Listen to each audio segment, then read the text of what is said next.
1800 के लगभग, सन 1800 के लगभग जब बहुत सारे एलिमेंट डिस्कवर होना शुरू हुए तो केमिस्ट ने ये कोशिश की या ये कोशिश करना शुरू की कि क्यों ना एलिमेंट्स को ग्रुपों में तकसीम किया जाए, या एलिमेंट्स के लिए एक ऐसा निज़ाम होना चाहिए जिनमें उनको आप सिस्टमैटिक तरीके से उनको अरेंज कर सकें।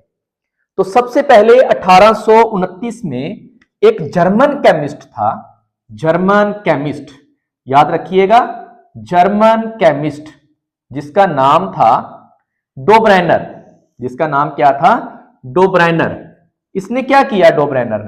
डोब्रेनर ने सबसे पहले एलिमेंट्स को अरेंज करना शुरू किया 1829 में, 1829 में। इसने क्या किया? इसने एलिमेंट्स को ग्रुपों में तकसीम करना शुरू किया। कैसे इसने ग्रुपों में तकसीम करना शुरू किया? इसने एक जैसी खसूसियात रखने वाले एलिमेंट्स के, ऐसे एलिमेंट्स जिनकी प्रॉपर्टीज एक जैसी थी, उसके इसने तीन एलिमेंट्स पर मुश्तमिल ग्रुप बनाना शुरू किए। यानी फर्ज किया, मैं कहता हूं ए बी सी, ये तीन एलिमेंट हैं, तीनों की प्रॉपर्टीज एक जैसी हैं, तो इन तीनों को मिला के उसने क्या किया? एक ग्रुप बना दिया। ऐसे ग्रुप बनाया उसने कि दरमियान वाला जो एलिमेंट है ना, दरमियान वाला एलिमेंट, इसका एटॉमिक वेट बाकी दो एलिमेंट के एटॉमिक वेट के औसत के बराबर था।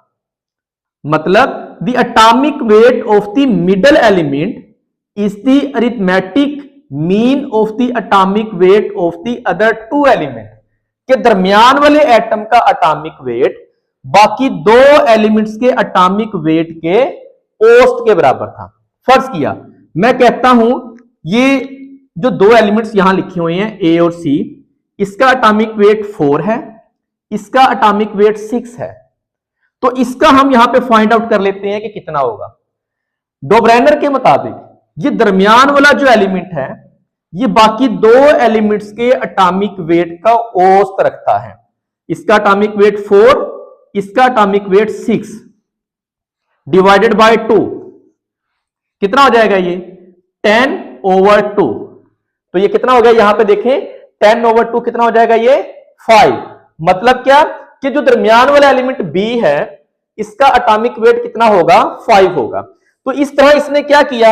इसने ग्रुपों में तकसीम करना शुरू कर दिया एलिमेंट को, उन एलिमेंट्स को जिनकी प्रॉपर्टीज एक दूसरे के साथ मिलती जुलती थी। इस तरह तकसीम किया कि दरमियान वाले एलिमेंट का एटॉमिक वेट बाकी दो एलिमेंट के एटॉमिक वेट के औसत के बराबर था। तो यहां पे देखें बी का अब एटॉमिक वेट कितना होगा? 5 होगा। यहां पे हम एग्जांपल्स लेते हैं, उसके बाद हम देखेंगे कि ये फेल क्यों हुआ। फेलियर की इसकी एग्जांपल्स भी मैं आपको दूंगा यहां पे। तो पहले हम देखते हैं कि इसने किन किन एलिमेंट्स को अरेंज किया था ग्रुपों में। तो यहां देखें, सबसे पहले मैं एग्जांपल्स यहां पे देता हूं आपको फर्स्ट ग्रुप की, अल्कली मेटल्स की। तो देखें यहां पे बड़ी ही यहां पे पॉपुलर या फेमस किस्म की एग्जांपल है इसकी, lithium sodium potassium. Lithium sodium potassium, आपको पता है लिथियम का एटॉमिक वेट होता है कितना? 7। पोटाशियम का एटॉमिक वेट होता है 39। तो हम यहां पे फाइंड आउट कर सकते हैं कि सोडियम का एटॉमिक वेट कितना होगा। इन दो एलिमेंट्स के एटॉमिक वेट के औसत के बराबर। एवरेज इसका हम निकालेंगे, अरिथमेटिक मीन हम इसका निकालेंगे। कैसे निकालेंगे? यहां पे देखें, यहां पे 7 है प्लस कितना है? 39 है, डिवाइडेड बाय आप कर दें इसको 2, तो ये कितना हो जाएगा? 46/2, तो ये हो जाएगा 23। और आज आपको पता है कि सोडियम का एटॉमिक वेट कितना होता है? 23 होता है। ठीक हो गया। तो ये फर्स्ट एग्जांपल है आपकी ये वाली ट्राइएड्स की। इसने नाम क्या दिया था? ये वाला जो ग्रुप एक बना जिसमें एलिमेंट्स को 3 ग्रुपों में तकसीम किया, इनमें से हर एक ग्रुप को उसने ट्राइएड्स का नाम दिया था। ट्राई कहते हैं 3 को, ट्राइएड्स। तो ये एक एग्जांपल है ट्राइएड्स की, ठीक है, जिसमें दरमियान वाले एलिमेंट का एटॉमिक वेट बाकी दो एलिमेंट के औसत के बराबर था। एक और यहां पे नीचे में एग्जांपल आपको देता हूं। ये पहले ग्रुप की एग्जांपल है, ये दूसरे ग्रुप की, पीरियोडिक टेबल का दूसरा ग्रुप, जिसको आप अल्कलाइन अर्थ मेटल्स कहते हैं। यहां पे देखिए, calcium, strontium, barium, calcium, strontium, barium. आपको पता है कैल्शियम का एटॉमिक वेट होता है 40, बैरियम का एटॉमिक वेट भी आपको पता है कितना होता है 137। यहां पे हम देखते हैं स्ट्रोंशियम का कितना निकलता है इस लॉ के मुताबिक, ट्राइएड्स के मुताबिक। तो यहां पे देखें 40 प्लस 137 डिवाइडेड बाय 2, तो ये 177/2 आ जाएगा, तो ये आ जाएगा तकरीबन 88.5। और आज आपको पता है स्ट्रोंशियम का जो एटॉमिक वेट है वो 88 होता है, 88 तकरीबन इसके लगभग ही यहां से निकला, यानी कि कैलकुलेट हुआ। तो ये दो एग्जांपल्स हो गई, ये फर्स्ट एग्जांपल पहले ग्रुप की, ये सेकंड एग्जांपल पीरियोडिक टेबल के दूसरे ग्रुप की। अब यहां पे एक और एग्जांपल लेते हैं, लाइक जिस तरह मैं कहता हूं यहां पे सल्फर, सिलीनियम और टेलरियम। सल्फर, सिलीनियम और आगे आपके पास कौन सा है, टेलरियम। सल्फर का देखिए आपको पता है एटॉमिक वेट कितना होता है 32 होता है। टेलरियम का कितना होता है एटॉमिक वेट 127.6 होता है इसका। अब हम देखते हैं सिलीनियम का कितना निकलता है। तो यहां देखिए आपके पास 32 है, 32 प्लस 127.6 डिवाइडेड बाय 2, ठीक हो गया। यहां पे आ जाएगा आपके पास 157 और 2 9 हो गया 159.6/2, तो ये गालबन निकलता है 79.8। और आज आपको पता है सिलीनियम जो है इसका एटॉमिक वेट होता है 79, उसके तकरीबन लगभग है। एक और आपको एग्जांपल्स देता हूं यहां पे लॉ ऑफ ट्राइएड्स की, chlorine, bromine, iodine. Chlorine, bromine, iodine, आपको पता है क्लोरीन का एटॉमिक वेट 35.5 होता है, ठीक हो गया। आयोडीन का होता है 127, ब्रोमीन का हम यहां पहले इसके मुताबिक कैलकुलेट करते हैं 35.5 प्लस 127 डिवाइडेड बाय 2, ठीक है। तो ये देखें कितना आता है यहां पे 162.5/2, तो गालबन ये 81.25 आता है, 81.25। तो आज आपको पता है ब्रोमीन का एटॉमिक वेट कितना होता है 80 होता है, तो तकरीबन ये सेम ही था, थोड़ा बहुत डिफरेंस यहां पे आया।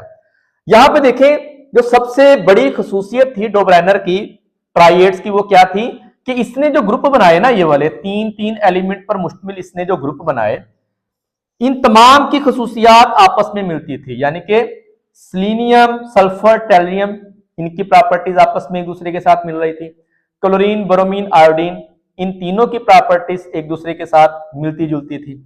लिथियम, सोडियम, पोटाशियम की प्रॉपर्टीज एक दूसरे के साथ मिलती थी, या कैल्शियम, स्ट्रोंशियम और बैरियम की प्रॉपर्टीज एक दूसरे के साथ मिलती थी।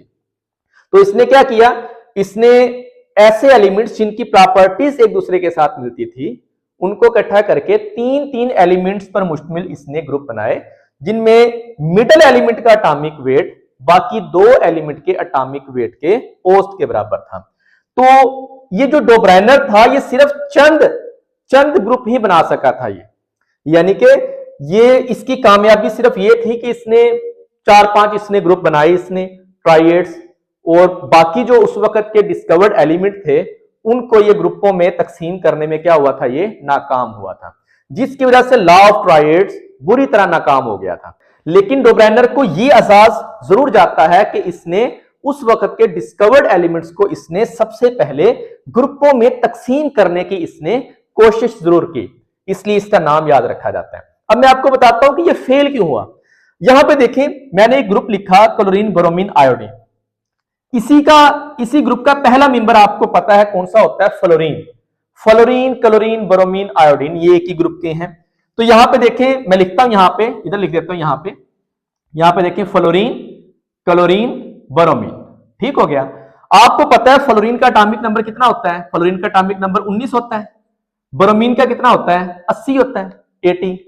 तो क्या देखें क्लोरीन का निकलता है कि नहीं निकलता, यहां पे देखें 19 जमा 80 80 डिवाइडेड बाय 2 तो 99.2, तो यहां पे देखें कितना निकलता है ये 49.5। लेकिन आपको पता है क्लोरीन का एटॉमिक वेट कितना होता है 35.5 होता है, 35.5 होता है।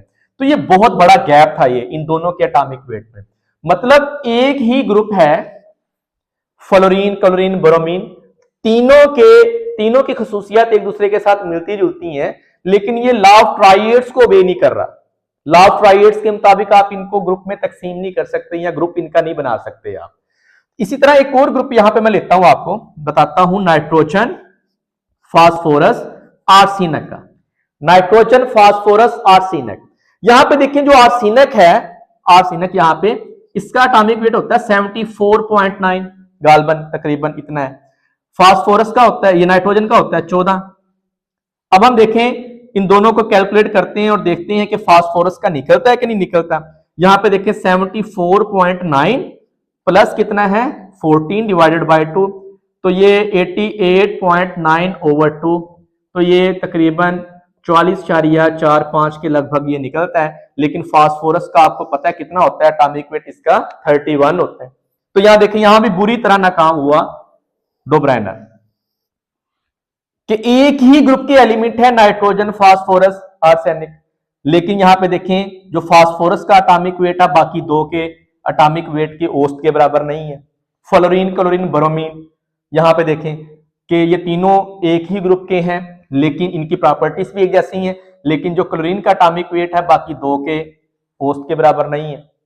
तो इस तरह जो डोब्राइनर था वो सिर्फ चंद एलिमेंट्स को ही वो क्या कर सका, ग्रुपों में तकसीम कर सका या उनके ग्रुप बना सका।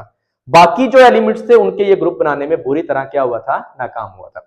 लेकिन इसको ये एजाज आता है कि इसने फर्स्ट अटेम्प्ट की थी इसने एलिमेंट को क्लासिफाई करने की, उनको उनके ग्रुप बनाने की, कि एक जैसी खसूसियत वाले एलिमेंट्स को अलग रख दिया इसने, ठीक है, जिसमें दरमियान वाले एलिमेंट का एटॉमिक वेट बाकी दो एलिमेंट के एटॉमिक वेट के औसत के बराबर था।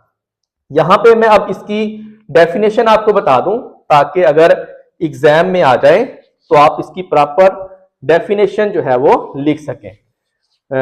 लॉ ऑफ ट्राइएड्स की या डोब्राइनर ट्राइएड्स की आप यूं कह सकते हैं। डोब्राइनर ने ऑब्जर्व क्या किया था, यहां पे लिखते हैं he observed that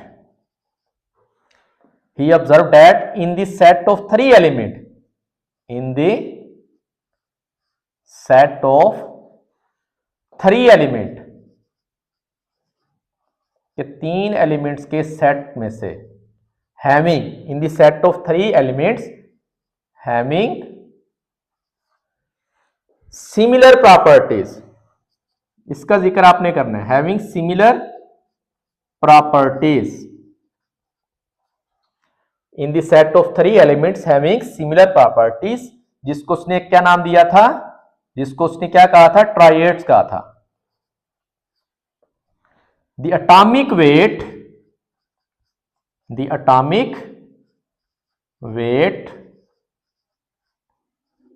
of the middle element, the atomic weight of the middle element is the arithmetic mean